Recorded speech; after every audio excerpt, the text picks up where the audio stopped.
So welcome to the Restore podcast with me, Owen Walker.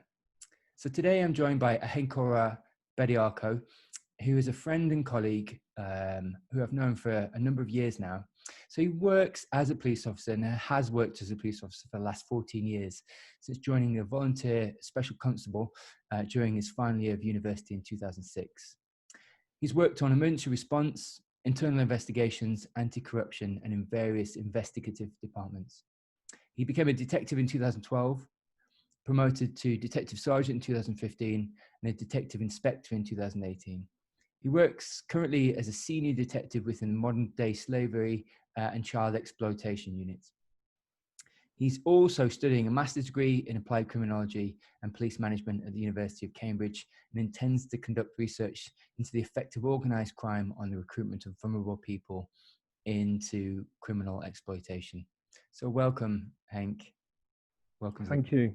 Thanks, Owen. Thanks for having me on the show or podcast. Honoured to be here. Let's chat through some things. So yeah, for people listening, some people will know me. Some people know me as Henk, my friends. But some people know me as Beds. So my colleagues at work, I'm known as Beds. I'm a man of many names. So yeah, I am the same person. Fantastic, Henk. I know I've known you for quite a while, but like I said, for the people who don't know you and are listening to this, you very much have had a probably quite a roller coaster of a couple of weeks, to be honest. So you span two very very close knit domains. One being the police institution, and also of African heritage. Henk, I just wanted to get from you how the last few weeks have been for you. Yeah, so you know what, it's been really interesting, and it's been challenging in a whole host of ways. And yeah, so exactly what you say. I am a police officer. I'm proud to be a police officer. I believe policing is a noble profession. That's why I joined it. I joined it to make a difference. But then, you know, the police have a very complex relationship with black people. And obviously African people are a subset of black people. So that complex relationship has been a source of angst for me over the last couple of weeks, where there was a number of events that took place in America, culminating in the death of George Floyd, and then the resulting sentiment rising in the United Kingdom around that. Yeah, so it's just been incredibly challenging. And if I was honest with you, it came to the point middle of last week where I kind of actually broke down in tears. Such was the angst, the feeling. So it has been challenging, definitely, but I welcome the recent events. It's opened up a conversation that's been long overdue about Great Britain, about our history, our shared history, and about systemic or systematic racism, institutional racism, or racism in general. It's opened a conversation about our shared history and the place of black people in particular in British society. So yeah. So within Henk, within that conversation, how has your perception on being on the inside of the police and some of the sort of directed, say, hatred, but just mistrust maybe of the police throughout this whole event, how has that conversation or narrative affected the institution you've seen around you? Yeah, so it's an interesting question. So firstly, I'd say that I understand why people don't trust the police. And being a police officer, I find myself in a perhaps a unique position where I can see both sides of the coin, and I understand why the police sometimes behave the way they do, why police officers sometimes behave the way they do. I do not understand what happened to George Floyd. I'll say that now. I have no words for that. and some of the other things that I've seen in America. Um, Over in the UK, I understand more, but occasionally, people ask me, "Is the use of force? Can you explain it?" And I can't. So what I'm saying is, I understand um, the police, and I understand why black people um, are upset with the police and distrust the police. But also, it's not just about the police; it's actually about the whole system that we have. So the government is part of that system, but then it's a social system that exists, and unfortunately, at the bottom of that system is black people. Um, so what is interesting to me is that within the Metropolitan Police, where I work, I felt a sense of um, well, so there's I suppose there's I perceive this a kind of conflict. So, for the large part, there's a lot of retrospection and a lot of examination, and a lot of the conversations I've had are around how can things be improved.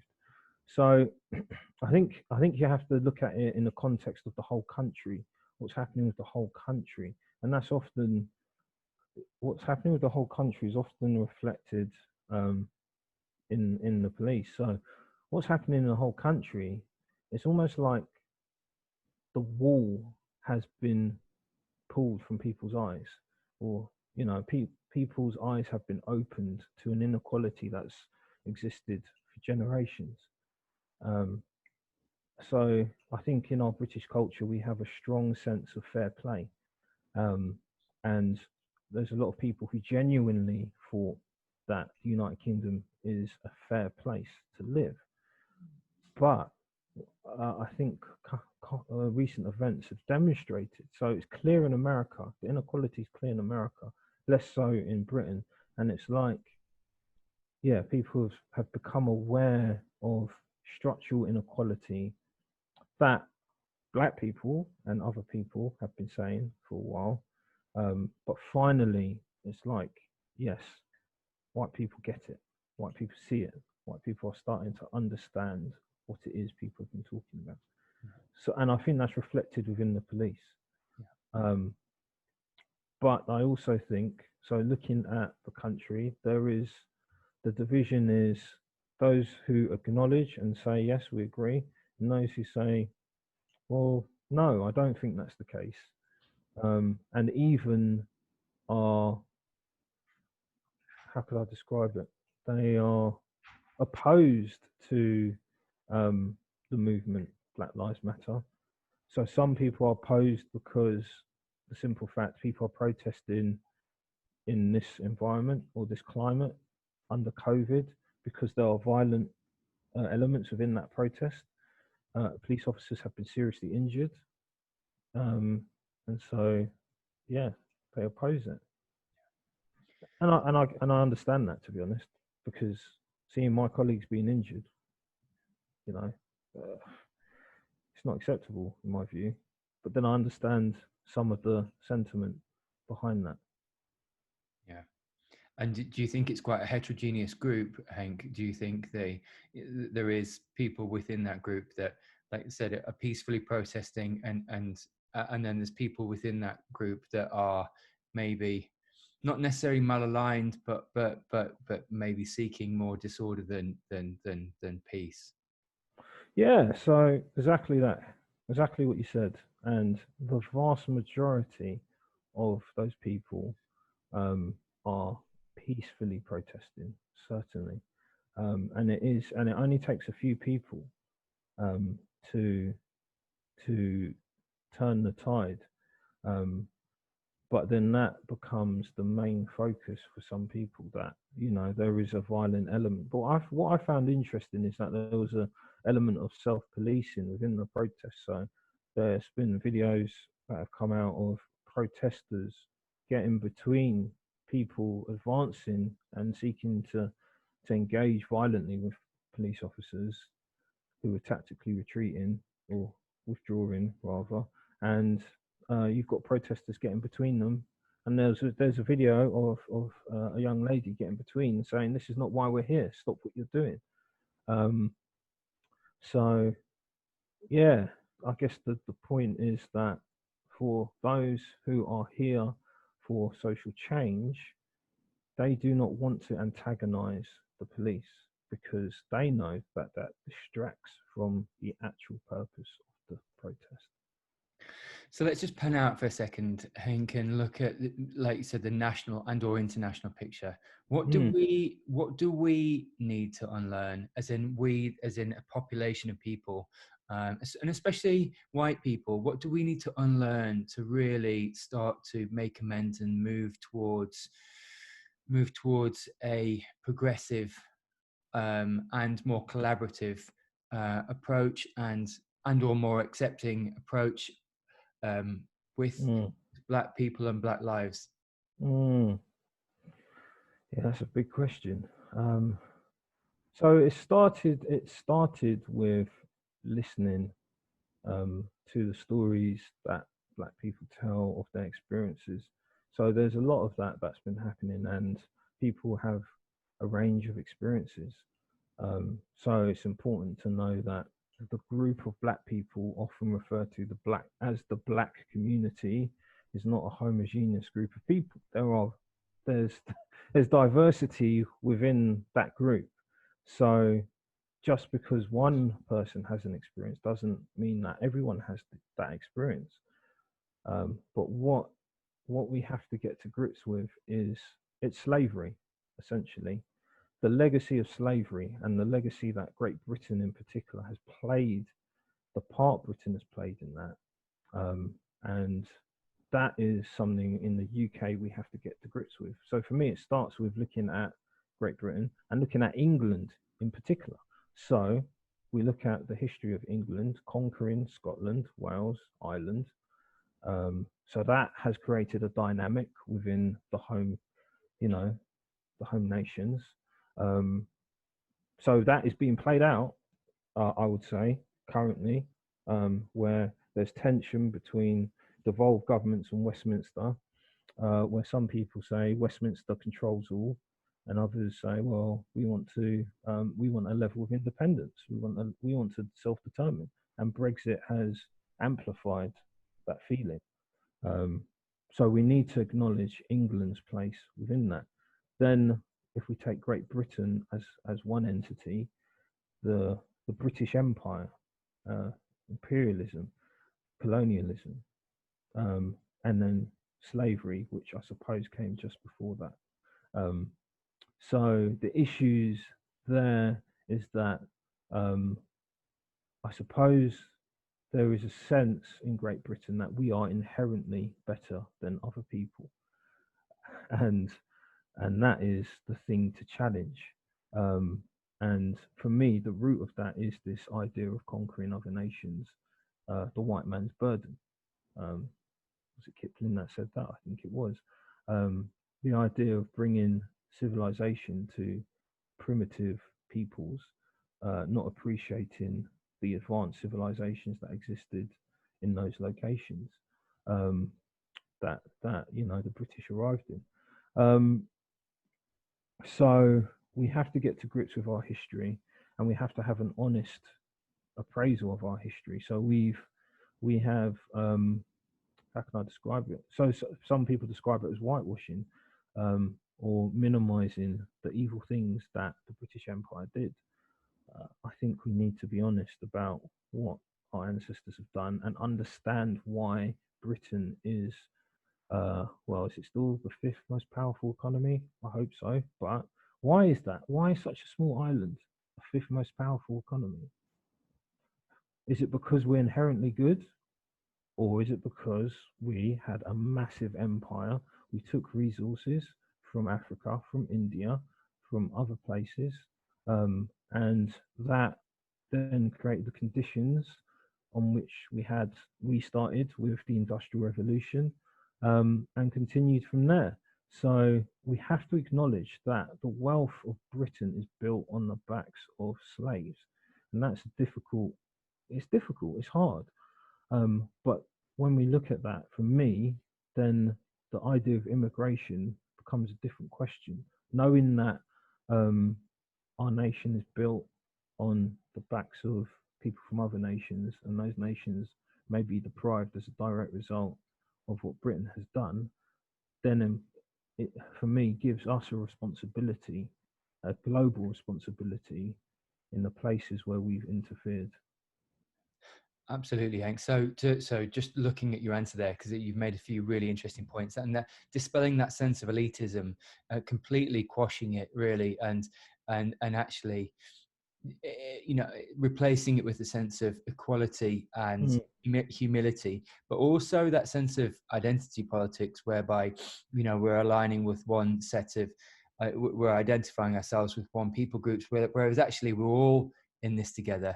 And identity politics, I don't think is the way to go. I think you're right. We conquer this in unity and with humility. And you're right, dispel the elitism whilst also giving due diligence to our past and acknowledging the so to speak, the sins of the past and our errors from the past, and making sure that history doesn't repeat into the present and or future. So my next question, Henk, really would be: you work as a senior detective within the modern slavery and child exploitation unit. Do you see, and so that modern slavery being, I suppose, spanning lots of different domains, really, of practice, maybe prostitution, maybe gender slavery, around that, and or child slavery and or otherwise, such as maybe immigration slavery. Do you see any ubiquitous themes that emerge? Is it oppression and or exploitation primarily? Is there any common threads that you see that align to what we're seeing now with the Black Lives Matter movement and what we're experiencing? Yeah, that's an interesting question. So my unit deals with, we split up into three. So we have modern slavery. Under modern slavery, we have human trafficking, which is moving people around for the purposes of exploitation. And the exploitation can be slavery or servitude, servitude being slightly less severe than slavery.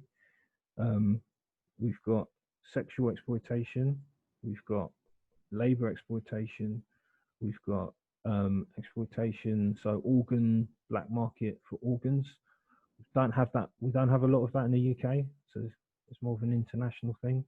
I'm yet to see a case of that happening in the UK, but I know it happening elsewhere. Then we have, so that's under the modern slavery legislation. Then we have child sexual exploitation. So this is where people take advantage of the power dynamic between adults and children for the purposes of sexual gratification. And then we have criminal exploitation, which is the thing that I'm really interested in. And that is sort of covered by the modern slavery legislation as well. So where we have people who recruit young people into criminal activities, most often drug dealing, transport them around the country. Sometimes, this is known as county lines, but also there's a form of economic exploitation. So using young people's bank accounts, transferring money in and out of them as a form of money laundering. So the way slavery looks, for the most part, we call it slavery as in it comes under the modern slavery legislation, but it doesn't look like the slavery days of old necessarily. But that said, some of the things that have happened to people are pretty horrific. And so slavery is the right term. Now, in terms of race and ethnicity, for me, the criminal exploitation, because we're in London, it disproportionately affects black people. And the disproportion is correlating with deprivation, crime, and poverty in certain areas. So we have areas in London that are majority black, and they are poor areas, and they're deprived areas, and they're areas of high crime. So the inequality is structural, and again, I feel that we have inherited. So I've not mentioned other minorities because we're talking about black people, but there are other, um, you know, groups or communities in London in particular, and actually I'd say urbanized areas across the country that also are poor and also suffer crime, and inequality. But because we're talking about black people, that will be my focus. Um, so yeah, so what we have to understand about this. So the question for me is, why do people become involved in crime? And this is where criminology comes into. So the aspect of poverty is very important.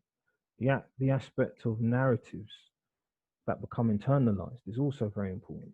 And my reflections on myself, and this is where it became quite deep for me, because there is a narrative in the United Kingdom around black men in particular, that black men possess certain characteristics, and that black men are not intelligent, are thugs, are predisposed to criminality. Um, yeah, they're not intellectual, they're not gentle, they're not thoughtful, they're, mindless animals, to take it to its strongest conclusion. And what I realized is that for me personally, I had internalized that message and I was actively fighting it. So one of the reasons I became a police officer is because I wanted people to feel safe around me. And that's what I used to tell people. And then, only recently, I've been deconstructing that. Why would I feel that people wouldn't be safe around me? It's because that's society's message to me. And so I've recognized that I have an internal dialogue that always plays. So when I go into a space and I see someone who I can visibly see feels threatened by my presence because of the way that I look, it has to be because the way I look, because what else could it be? They don't know me. I tell myself, if they knew I was a police officer, would they feel so threatened? So I'm constantly neutralizing that message that is reinforced by my experience, and that's one of the reasons I've stayed a police officer, because it's become so part of my identity. Yeah, so it's quite deep. But then to bring it back to our young people in criminal exploitation. So some young people encounter the police at a very young age, and often not in the most positive of circumstances. So they may be subject to a stop and search. And I remember listening to, was it Radio 4? Anyway, there was some program where they were interviewing Black Lives Matter protesters, and one individual, he's 18, he said that at the age of 4, he was with his mum shopping at a supermarket. As they were leaving, they were stopped by the security guard. The security guard was convinced that he, at the age of 4, had stolen something, even though that's not the case, or that wasn't the case.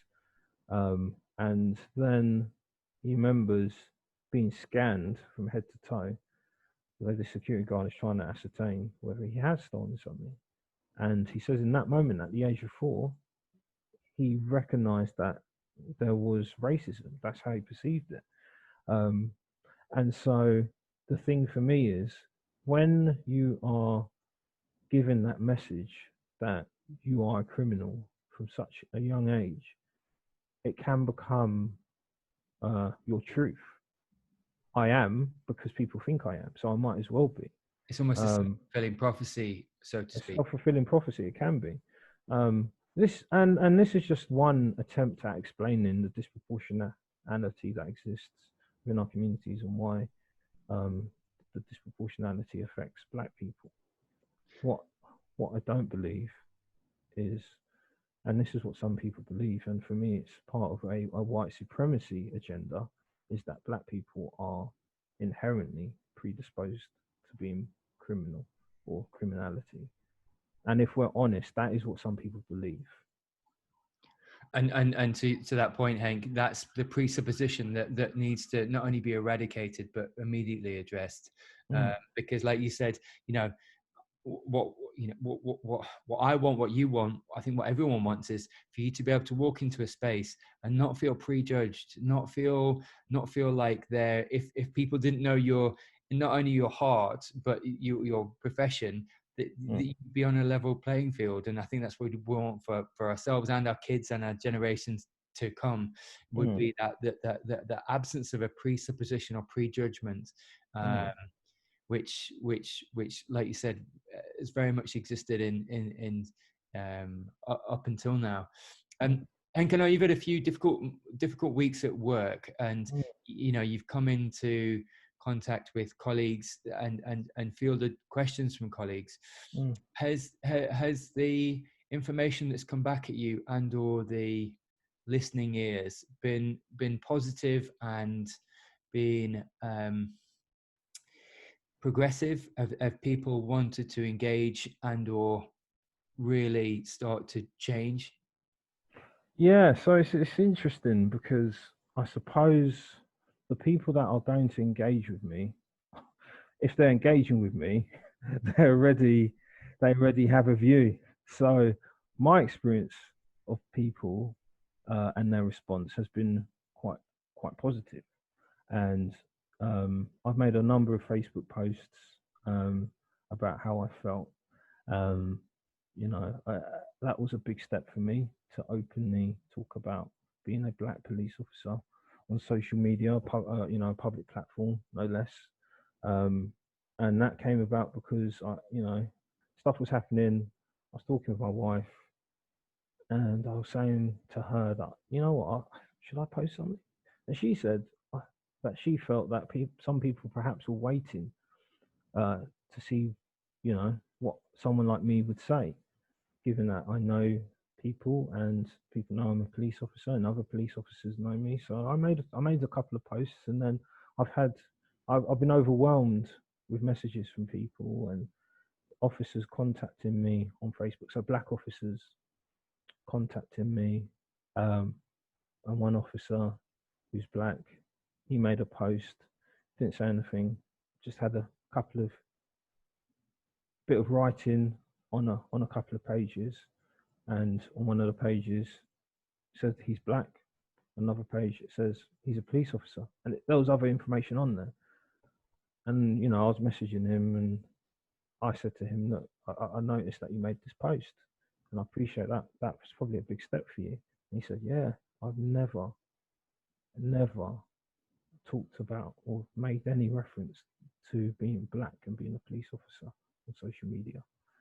So the fact that I had said something gave him permission to say something. It's also brought out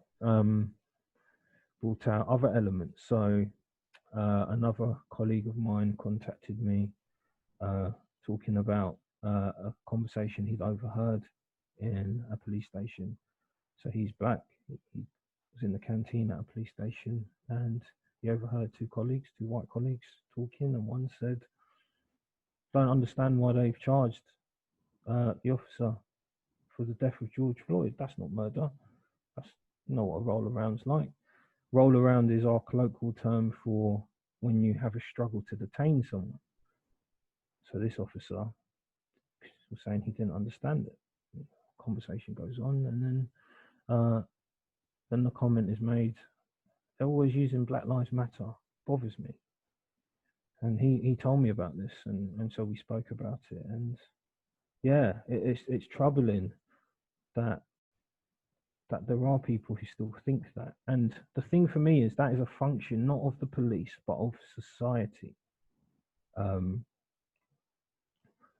But I would say overwhelmingly, thank goodness, the people that I have had contact with have said that that use of force on George Floyd is just ridiculous, abhorrent.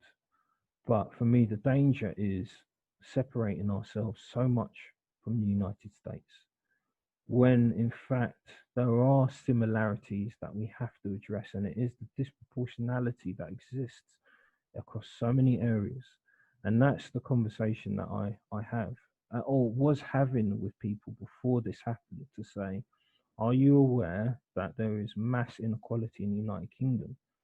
And so the word racism generates a lot of response, particularly within the police. And I think the thing about the police is we were called institutionally racist a long time ago. So the police have been looking at this for a long time. The thing that we have to acknowledge with the police is that whilst it might not be where it needs to be, it's not where it used to be.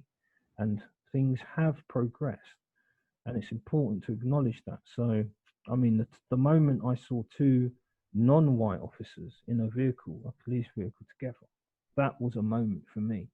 Joining the police and being the only white person in my class. Sorry, the only white person, the only black person in my class. One of 2 or 3 black people on my team. To, you know, a visible difference. So there are places where that lack of diversity still exists, and I've been party to conversations where, again, we're re-examining and trying to address that. Use of force is contentious. Use of force has a disproportionality that is similar to the United States. So whilst the severity of use of force is not the same, the rates of use of force require examination. So yeah, and in terms of the disproportionality, just to outline the disproportionality I'm talking about, just in case for some reason people are not clear on it. So looking at healthcare, which is your domain, so you'll be aware of some of the disproportionality. COVID is the obvious one. We've just had that report. And I'm led to believe, and you can correct me if I'm wrong, but I'm led to believe a black man is 4 times more likely to die of COVID than a white man. So Owen is nodding. Yeah, I'm nodding. Sorry. Yeah, there's disproportionality there already. And you know, it was interesting from coronavirus. Yeah. The initial information that was coming out of coronavirus was saying this, this doesn't differentiate. It doesn't. It's not partial to. But actually, the evidence coming out is that it is, and it can actually, amongst Black and ethnic groups, that people can be disproportionately affected. Yeah. And I fundamentally don't know the root cause of that, but part of it might be the social demographics. Part of it might be social deprivation as well, like you were saying before, and the proclivity that actually society, disadvantaged people groups, that can't gain access to equanimity of healthcare and or equanimity of wealth. And so that's definitely, I think definitely it's multifactorial, but that's definitely part of it, Henk. But just looking at some of your answers there, I think there's some amazingly valid points around looking at the disproportionate response to Black people within the community, and some of the fundamental racist perspectives, even what we might call minor perspectives, as in they're not overtly racist, but actually those presuppositions, if they still exist, they not only have to be dispelled, but actually the complete narrative needs change, because you don't know what actions down the line that could lead to, even over from a canteen conversation to what, because those are police officers, and to restore the trust, there has to be that healthy baseline there. I know, so me and you have crossed paths a long time ago, and we're good friends. We've never actually done a job together. We've never been on scene together, but as a critical care paramedic and as a senior police officer, we can both testify to the fact we've outside of race, we've done a lot to really changed the way we restrain patients and or criminals. We're very cognizant of the hypoxia and not kneeling on chests. And I know the police have been caught out in the past, as have we. Say we, the ambulance service, and we're a lot better at that. But panning out slightly, Henk, and I'd be interested to get your perspective on this. It's almost not necessarily about restraint. It's about some of those fundamental baselines of underlying presuppositions, underlying responses, underlying underlying ethics and predeterminations upon people groups. It's great that we're not seeing as many asphyxial injuries and or deaths anymore, but actually that's almost a minor part of a bigger problem. What's your thoughts on that? Yeah, so I mean, I would again pull it out to what is the aggregate of decision making over a long period of time for a lot of people, and that's where that disproportionality exists. I think in the moment, I would be surprised if an officer's thinking, I don't like a black person, so I'm going to do a specific action. I would be surprised if that was the case. It is more for me around risk assessments, around perceptions of threat. So there is a body of research around threat perception, where some observers were basically shown pictures of black and white men who were equivalent size and weight, and were basically told to give them a rating. And overwhelmingly, the black men were rated stronger, more muscular, and critically more threatening than their white counterparts. What was interesting in that particular study is that the black observers rated the black men as bigger and stronger, but didn't rate them as more threatening. So what I'm saying is that the initial decision, and it's everyone. So you don't have to be a police officer. So we know about people calling the police on black people. That happens in the United Kingdom. So the way our law works is someone can call the police to say something suspicious is happening. So the police will attend, and they already have grounds to do or use certain powers because someone has said something suspicious is happening. What we need to do is just be aware of this bias that exists in everyone's mindset, that we are more likely to conclude that someone is threatening if they're black. That is what that means. Additionally, when we start talking about young people and children, so loss of innocence is a body of research that shows that there is a bias to age up children who are black, and they are perceived as less innocent than children who are white. So that has an effect when we make risk assessments around children. That's directly relevant to what I do, making assessments about children, about their ability to make informed decisions, about their decision making when participating in certain activities. So, there is a group of officers. So that, and actually, I'll describe this as tension between two mindsets. One mindset is, if you're committing crime, then you're a criminal. You're an offender. You need to be dealt with. And another mindset is saying, hang on a minute, it's a bit more complicated than that. What are the factors behind this? Have we given them a chance? Why are they committing the crime? That is a big conversation that is happening within the police. And hopefully we are evolving to understand that, particularly when we talk about young people, you can't just say because they're committing criminal offences, they're an offender. Now, this doesn't mean we don't deal with the offending, because we have to.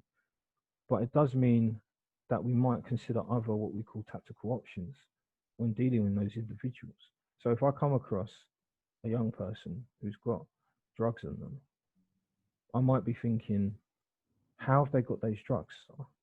You're 14. Like, how did you get them? Someone has to be involved, surely. Um, so should I be prosecuting you for possession with intent to supply, or should I be trying to find out who has given you these items?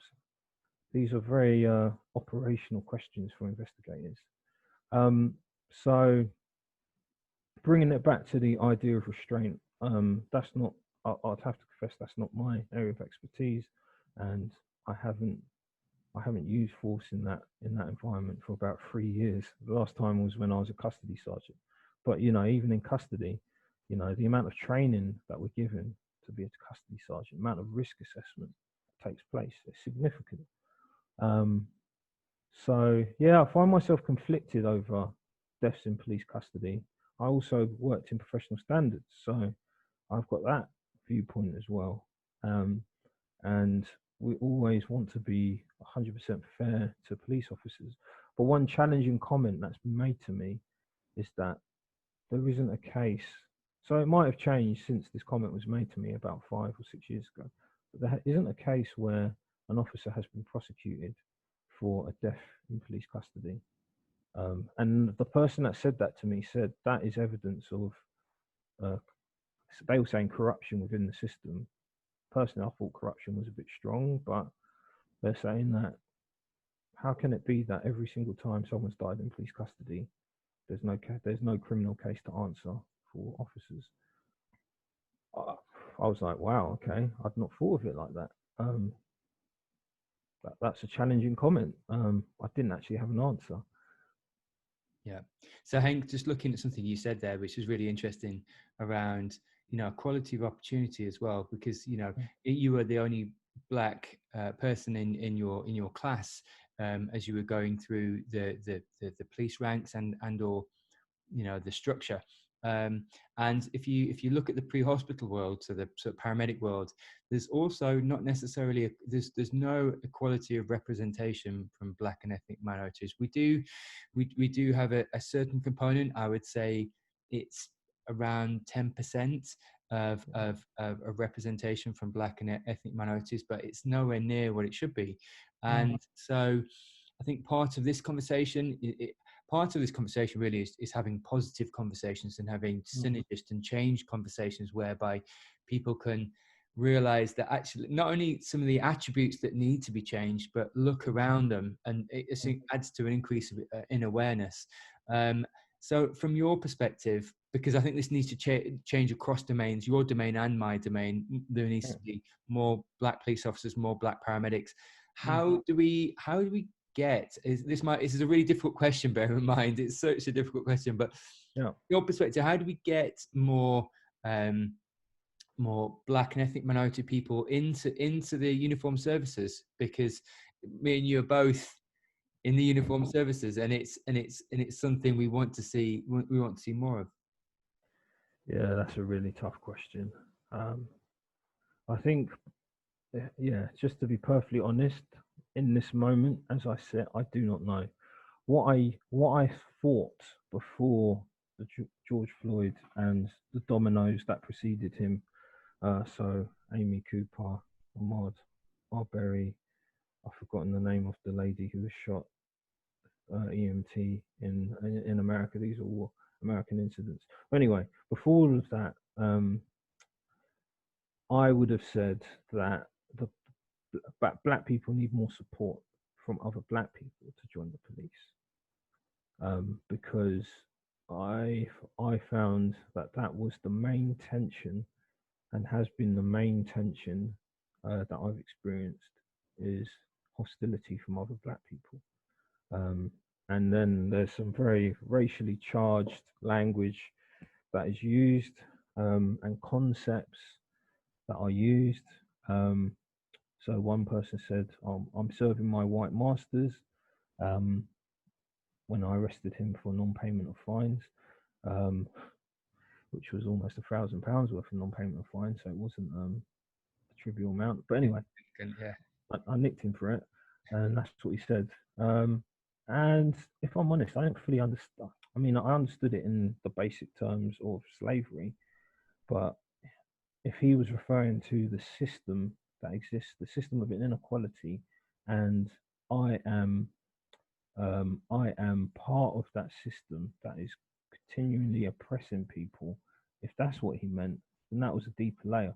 But then I reflected on that, and it's taken me a while. But some years ago, I realised that actually I'm doing more for Black people. My mere existence is doing more for Black people than a lot of the people that have been criticising my decision to join. And that it really it twigged for me when I was doing a stop and search, and the person I was stopping and searching said to me, "Your parents are ashamed of you. What are you doing?" I was like, "Okay, well, clearly you don't know my parents, because actually they're very proud." And I mulled it over, and I realised, actually, what are you doing for Black people? So you're pointing the finger at me. Yes, we've had a stop and search encounter, and you feel that you've been unfairly treated, but I've done my best to treat you fairly, and I feel that I've had grounds to do the search. I haven't found anything on you, so I was wrong, but I've tried to act within the confines of the law. What are you doing to help Black people? This was the imaginary conversation I had in my head, so I resolved it there and then.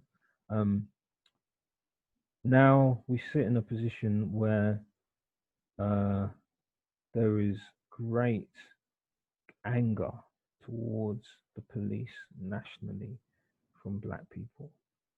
And that is something that we as the police have to address. We have to step out of our legal framework and think and try to understand what it is that people mean when they refer to police brutality. And the thing about the term brutality, when I think of brutality, I think of someone like completely beating someone up, beating them to a pulp. So I used to struggle with that term, police brutality, and I used to think, hang on a minute, someone's been stopped in a vehicle and they're talking about police brutality. This doesn't make sense. And then I started to think about, actually, how does these things make people feel?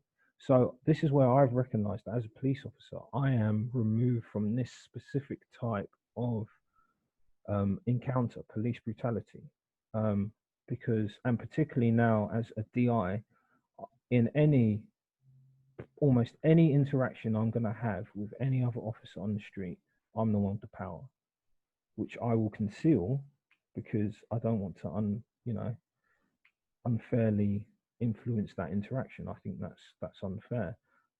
Also, I'm curious, and I've got an interesting story that relates to this. I'm curious how police officers treat people when they don't know that they are potentially powerful. So what I'm saying is that I recognize that I don't have a good understanding as a Black person. I am not the person to ask about police brutality.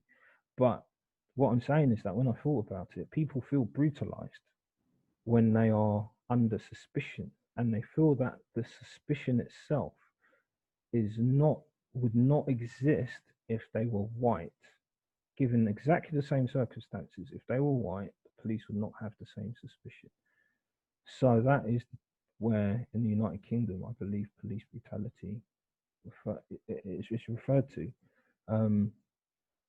So that ranges from being stopped in a vehicle all the way up to being arrested, all the way up to being shot and killed by police, because this is what happens sometimes.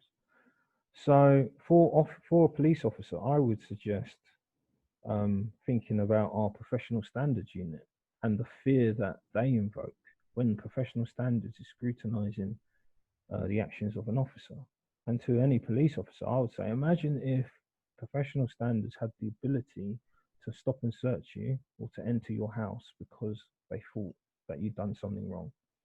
And perhaps that helps put into perspective the way that some Black people feel about the police, because our methods, our rationale, our ways of thinking are opaque, and when they become clear, for them, they're not fair. And I even question our whole reasonable person test, and I've said this repeatedly. The reasonable person test the man on the Clapham omnibus. So this is something we're taught as police officers. When the word reasonable appears many times in law. So before you can arrest someone, you must form reasonable grounds. Before you stop and search someone, you must have reasonable grounds. So what is reasonable? Well, reasonable is what would the average person think? And the average person that we're taught to imagine is the man on the Clapham omnibus. An omnibus being a mode of transport from, what, say, 100 years ago. So this white man on this bus, what does he think? And recently I was thinking about this and I thought, hang on a minute, we've got a problem here. One, he's a man. Two, he's white. So if we went to somewhere like Brixton and asked 20 people, 20 black people waiting for the bus, what they thought was reasonable for the police to do, in light of some of our actions, would they think that is reasonable? I think that's a fair question. And I think we should ask that question. And we may come up with different answers to what we have currently. What I would say, though, in terms of the police in the UK, is that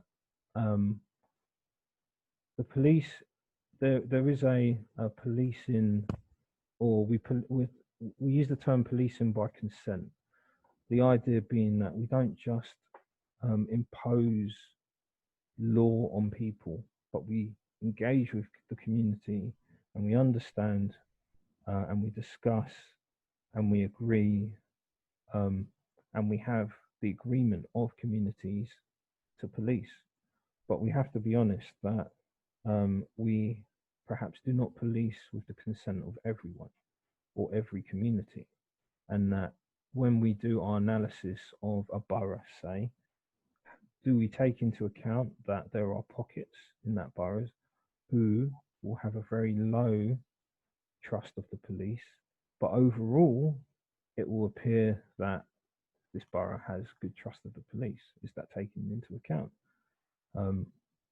So these are some strategic questions for us to consider. So yeah, I mean, there's a lot in there. There's a lot in there. Yeah, there is, Henk, but it's really valuable. That's all really valuable, because I think what it's doing is questioning some of the fundamental attributes that every police officer has been taught, and it's based on attributes which aren't necessarily equal or representative. And I exactly know what you mean, having done some medical legal work myself. The word reasonable is yet to be defined, and I think you're right. It's an interesting phraseology, actually. But to my mind, Henk, putting and it'd be interesting to see what you think about this, but putting role models like yourself forward, I won't say elevating them, but also but maybe just putting them forward to black communities, saying, look, actually, you can be a voice of good. You can be also a successful voice of good in society. And here's the evidence. A detective inspector, and giving people like yourself that platform as aspiring role models, really, so that people think, actually, if he can do it, I can do it.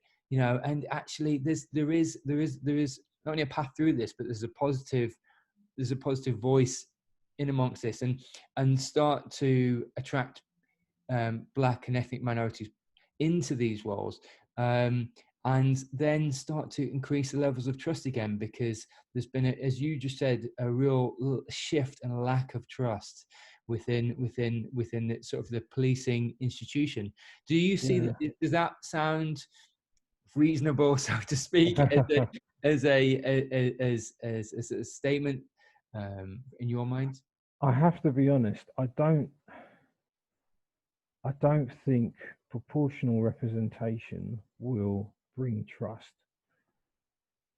And I think America is a good example of this. So we look at the Baltimore Police Department, for example. I'm pretty sure they've got more black officers than white officers, or almost equal. And Baltimore has a high African American population, but they will suffer with similar issues of distrust as everywhere else, and Baltimore has a very high murder rate. So I'm not convinced that. So there's a guy called Akala who's an academic and a musician, and he says black faces in places. Um, I'm I don't believe that being a black person in a particular position is necessarily helpful. I suppose what you've not said in your question is that you believe I possess certain characteristics, i.e., a certain moral code. So I share a moral code with you in the sense that we are both people of faith and professionals, and we are dedicating our lives to help other people. You directly in terms of saving lives, and me directly in terms of addressing crime. Um, so actually, for me, it's the combination of proportional representation and moral people who make moral decisions, who make who are able to access the human side, not just as operating procedures, but actually take a, sometimes you take a step back and say, what is the right thing to do here? I know the policy says this, but is that what I'm going to do? Is that the right thing to do? Is that the human thing to do? So just to that point, Henk, I think that's a lovely point, well made. I was just talking to you before we started recording about, I treated a cardiac arrest patient at the weekend, young patient, Black African, managed to get return of circulation, get him into the ambulance, really quite young, in his mid-30s, and the family wanted the African family wanted access into the ambulance, and it was all starting to kick off outside. We were all dressed in PPE, so personal protective equipment, and you're right. Actually, what I needed to do was not necessarily a protocolized approach. It was just the right human approach. So and understandably, they were just super concerned for their relative and or friend. And what I did is just used my non-verbals, whipped all my PPE off, set my mask, my goggles, and just to communicate and just tell them, look, I'm listening. B, I'll tell you exactly what's happening, and of course I'll meet you halfway, and you can come on the ambulance. You probably won't be able to get into the hospital, but you can come on the ambulance, see what's happening, and see, we're all in this together. Like, I'm just trying to do the best for you. I know you guys want the best for him, and there's no disparity in that. So there's this baseline. We all share this, and you're right. It wasn't a service approach. It wasn't an a standard operating procedure. It was actually, I need to use my quick non-verbals. I need to tell them. I need to build a quick rapport and tell them I fundamentally care for that guy in the back, and I want you to know that I'm more than prepared to meet you halfway. And it worked. They stopped shouting. They started to listen to me, because I first and foremost listened to them. And one of the things I'm quite careful on, especially when things start to escalate, is the use of physical contact, just because I've seen it in the past where that can escalate if it's used in the wrong sense. But once I'd whipped my PPE off, I just grabbed hold of this guy's hand and said, look, I want the same as you here, and and I'm not only am I listening to you, and it seemed to really de-escalate him and then the others around him. And you're right, you can't almost write that down, and that's not a policy. That's and the more I grow in this role, having been 20 years a paramedic now, the more, and maybe the same for you, the more human I am at work. I don't give necessarily the institutional and or badge approach. I give the real Owen, because that's what people see, and that's what people will see through the rest of it, but they'll only really truly relate to if I'm being real with them, and people can tell that. So Absolutely. Is that something that you embody? I try to as much as I can, and it's not always easy. But I think what I'd say to that, because you've made a very important point, and it's backed up again by research. So even where, and this is more for police officers, even where someone utterly distrusts the systems and the state and the uniform. When you do the things that you've described and you talk to people as people, so that something that it's a form of exceptionalism where someone will respond to you as a person, and then you become an exception. So they still distrust the state, but they think that you are okay. And so it's accessing that exceptionalism, because at the end of the day, we're all people. Now, that isn't to say that there are some people who can't be spoken to, but what is the threshold? How much talking are we prepared to do, before we resort to our force? This is a question for us. So, in terms of myself, my contact with members of the public is minimal now. It's mostly contact with other officers. So in that sense, being a human being and making fair decisions about police officers and making good decisions, operational decisions that affect or impact people. So that is the responsibility that I have, and also designing policies or procedures or protocols that are workable, that are humane, that try to combat this gross inequality. That's quite difficult. So I do my best, the absolute best that I can, and prayerfully as a man of faith, that's at the end of the day, that's what I rely on. I've come to that point. I've developed myself in terms of my knowledge and understanding around the world, and have concluded that I don't have the answers, but I can do something, and then my faith kicks in at that point. Absolutely, Henk. So just to clarify, really, I mean, me and you met around about 8 years ago. Both men of faith, both share the same values and faith. And so, yeah, 8 years ago, we both identified we were sort of blue light workers on a similar journey, really, because your world is very much my world. On a day-to-day basis, and has become so as we've both become more senior, really, because I think, interestingly, to your point, I interact probably on a day-to-day basis more with staff than I do with patients. And it's as much about my interaction with staff and my pastoral interaction, the ability to listen, and the non-technical skills around leadership and followership and situation awareness with staff, which, because I think, and the more senior you become in an organization, the more you depart from the grassroots, but actually the more lives you affect, the more staff members you affect, who can then affect the grassroots, the criminals, the patients, and everything in between.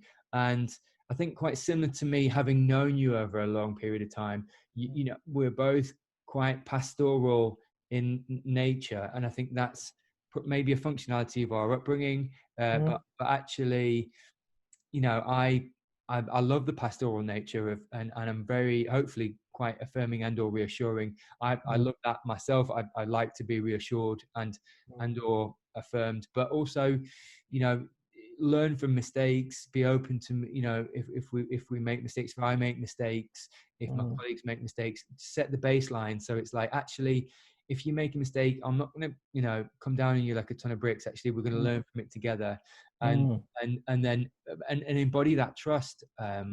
I think, but it's very interesting. We've walked similar paths. Does everything I've just said, I suppose, strike a chord in you from a non-technical leadership perspective? Yeah, no, absolutely, and it is funny because sort of in the church context, we did meet, and as you say, identified each other, and there was that friendship in the church context, but then that knowledge of what I like to call the real world. I wonder how real it is, because we deal disproportionately with death and destruction and every kind of human wickedness. That is where we live. and become so accustomed to it. Uh, and it's that shared sense of of wow, the world is so bad, but we are so hopeful that we can have a positive impact. So yeah, no, absolutely, and it applies to this as well. Um, it applies absolutely to this, because it can feel quite overwhelming. And the day I've had today, and I was saying before we started recording, had such a difficult conversation with one of my teams because I opened the conversation around Black Lives Matter and what's going on, and people in tears, just sharing deep hurts that have happened to them. Um, yeah, and so the policing environment is so difficult, and it's so difficult for so many officers who've joined with the noblest of intentions, and I almost call it as a rabbit in the headlights, um, because there is so much history in London. So when they turn up or when they take an action, it's not the action necessarily that they are taking, but all the actions that have been taken prior to their arrival. And I had that sense of bewilderment of why is everyone so upset with me? Why? And I remember actually distinctly taking a crime report from a woman in Lewisham, a black woman, and we're just talking. And obviously, I'd built up a report at some point, and she's like, "What made you join the police? Like, they're hated." She couldn't fathom that me as a black person would join the police, the absolute enemy. Ironically enough, she was giving me a crime report because something had happened that meant she had to give a report. But this is the sort of exceptionalism of which I speak. Um, that that for those of us who are part of the institution that is perpetrating this inequality, and it's hard to fight it because it's on a macro scale. It is the aggregate, as I said before, the aggregate of many decisions made by many people over many years that has resulted in this. It's not one single person who's done this, and it is so hard to not perpetuate that. And I don't say that as as to give people a pass, but to just simply paint the picture perhaps of why it has perpetuated. Because I think for a lot of people, they genuinely believe they're doing the right thing because that's what they've been taught. But it's only when we deconstruct these systems, like I deconstructed the reasonable person test just slightly. Um, we've talked about threat assessments. We've talked about the loss of innocence of children. And to know that these biases are held by the vast majority of people and they are unconscious, it is messaging that has been internalized to the point where we don't know it. So coming back to that conversation I had today, the deep hurts and the sense of what the hell do we do about this? It's a lot. It's a lot. It's a lot. It's hard to, if I'm honest, it's hard to be hopeful sometimes. Um, and it's hard to, yeah, it's hard to know which way to go. But there are a couple of things that give me hope. So at the start, I think I mentioned the sense of genuine sorrow. I think that's what I've detected, a sense of genuine sorrow. We have a sense of fair play in the United Kingdom, and for a lot of people, they've my phone keeps going off. They keep that's another phone. A lot of people felt that this country was fair, and suddenly they've discovered that it isn't. Um, and that has been really impactful for them. The tearing down of the statue in Bristol, a watershed moment. People realised, perhaps learnt more in that moment than anything else. Why is the statue still here? What does this mean for people who see it? The mayor of Bristol described it as an affront. But yet, through the democratic process that exists, the decision was made to keep it. So was that democratic process fair? Because what was the, and it's hard to, our sense of fair play resists the idea of giving a disproportionate amount of power to a small group of people. But the issue for me is the impact on that small group of people, black people, disproportionately greater than the impact on the white people? Because as a black person walking through Bristol and seeing that statue and knowing who that is and knowing the history, as opposed to a white person, I would say the impact is greater. Um, so Yeah. yeah, Yeah, absolutely. I feel like I'm saying a lot of different things here. No, it's good. It's good. It's all good actually, and I'm trying to listen really to a lot of it because I think it's all really valid and really relevant actually, Henk. So just to come into land on the conversation because there's been a lot of ground covered. I feel like over the past hour. Yeah. Just how, and this is a big question, and I can help you deconstruct it, but I just want to sort of end on a positive note, really. So you said, you do have hope, and you have hope in a number of ways. Just outlining those bits of hope or those facets of hope, Yeah. Henk. How can the larger population, blue light services, but actually just society, be part of that hope? Yeah. Yeah. Okay. So the tearing down of that statue, I saw a lot of white people tearing down that statue. That gave me hope. So one of the things for me is this conversation can't be driven by black people. It has to be driven by white people. White people are the people who have to make sure that this doesn't die, that it remains in the agenda. And I think the sense of sorrow and anguish that our country is not fair will help motivate white people to keep asking the question, is this country fair? I think black people are tired. Black people are tired. So please, for white people, take it on, take the baton. Take the ownership. First, take the ownership. So that's the first thing. The second thing is children and young people. So a senior officer that I know told me that his son went to one of the Black Lives Matters protests, came home and said, "Dad, why are these protests happening? Why we shouldn't have to have these protests." Another colleague I spoke to, who's a black officer, he said that the next generation have an impatience about them. They want everything done now. They want equality now. And he was reflecting on his experience and the gradual gaining of ground. And he was basically, or at least I interpreted what he was saying as, they want it now. So that gives me hope because the next generation is seeing through some of these unequal structures that we have erected or we have perpetuated or allowed to remain and are asking, why the hell? Why is this here? So those two things really give me hope in the sense that I think change is inevitable. Yeah. And obviously my faith is the source of my inner strength. It's the source of my purpose. And that's the thing that keeps me going. So I would end with faith.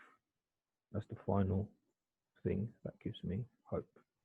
I think that's fantastic. That you're right. So that ownership, that immediacy, and then that faith, the immediacy of now, that this change needs, the narrative needs to be changed now.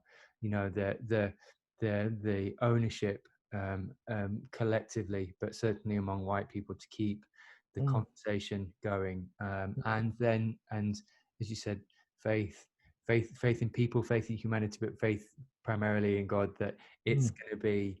There's going to be equality, and that these are the seeds of truth that are going to come out. Henk, listen, that's an amazing place to finish actually, because it's a place of positivity, and it's exactly what I wanted from this conversation.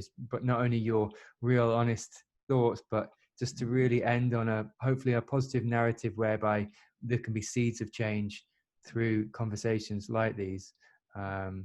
Because I've always valued your opinion, and I'll always come to you in states of fatigue as you have, through night shifts and day shifts. We've always struggled through with coffees and fatigue, but this is way bigger than mine and your just daily struggles. It's a generational and intergenerational, into history struggle which we can tackle together, but as a nation. Absolutely. Henk, thanks so much for your time. Thank you for having me. It's been a pleasure.